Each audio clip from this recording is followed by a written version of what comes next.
So, we all know the idea of the wisdom of crowds, right? It's this concept we all kind of love that if you get enough people together, all their individual mistakes and biases will just cancel each other out, and what you're left with is something really close to the truth. It's the jelly bean jar experiment. You've heard of it. One person's guess is wild, but the average guess of 1,000 people is spookily accurate.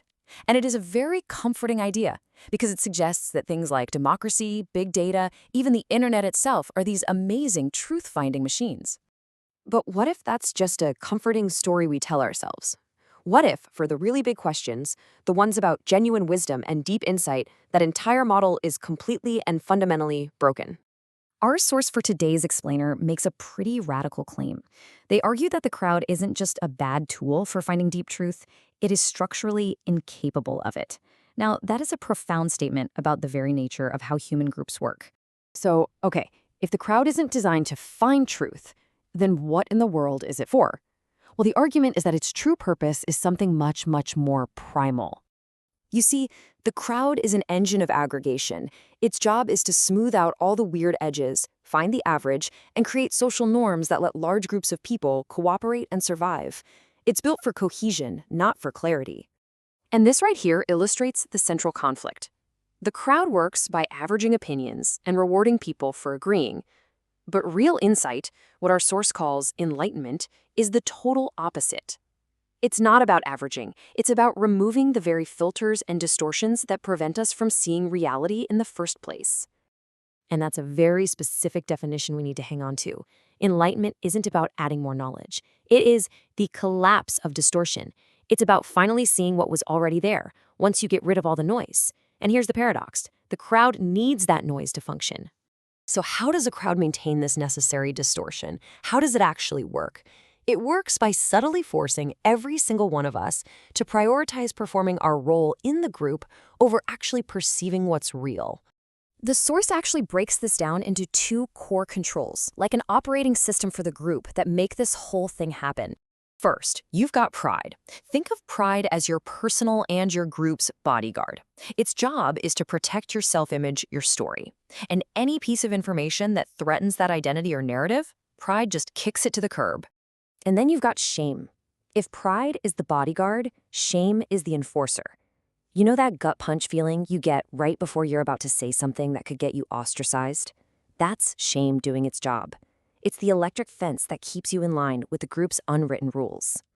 So when these two forces, pride and shame, are running the show, your brain just subconsciously flips a switch.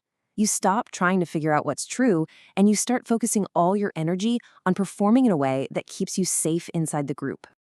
And we have all seen this play out. Picture a corporate meeting, right? The boss unveils a new plan that is obviously doomed. Everyone around the table knows it, but they all nod and praise the boldness. Then one person speaks the simple truth, and instantly they become the problem, not the bad plan. The person who threatened the performance. That person, the one who just refuses to play along with the charade. They do something that's actually incredibly dangerous to the social fabric. By simply not performing, they hold up a mirror and reveal that everyone else is performing. They expose the whole thing as a fragile agreement. They break the spell. And in that moment, the full social pressure of the room turns on them. The truth teller becomes the enemy, because they are a bigger threat to the cohesion of the group than any failed project could ever be. Now, this whole dynamic of performance over perception isn't just some abstract social theory. It has massive, and I mean massive, implications for the most powerful technology of our time, artificial intelligence. I mean, just stop and think for a second. How are we building these incredible new AI tools? What exactly are we teaching them? We're feeding them the internet. The entire internet. We're giving them the biggest, loudest, messiest crowd in all of human history. It's a perfect digital archive of all our collective pride, all our shame, and all of our endless social performances. So what does an AI learn from all that? It learns our social survival strategies. It learns to mimic the safest opinions, to create a false balance rather than engage with messy truths, and to shut down conflict as fast as possible. In short, it's learning how to become the ultimate people pleaser. And here is the absolutely terrifying takeaway from all this. A billion distorted data points don't average out to clarity.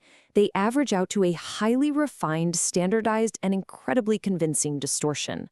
We're building a machine that is an expert at being confidently wrong in the most agreeable way possible. So if the crowd can't lead us to truth, and an AI trained on the crowd is just a reflection of its flaws, then where does real insight even come from? Well, the source offers us a completely different model: lineage. Lineage is all about transmission without performance. Think of a parent teaching their child not to touch a hot stove, or a master chef showing an apprentice the right way to hold a knife. The goal isn't consensus. The goal is the direct, unfiltered transmission of reality. And this really highlights the fundamental trade-off we're facing. The crowd gives us scale and speed, but it demands performance. Lineage gives us clarity, but it's small and it's slow. In a world that is obsessed with scaling everything, this suggests a radical idea. Maybe true insight isn't scalable at all. Which brings us to this powerful final distinction. Crowds are brilliant at coordinating intelligence that already exists, getting us all to agree on the rules of the road, for example. But what they cannot do is awaken new intelligence. They can't create that spark. And so that leaves us with a really critical question for the age we live in.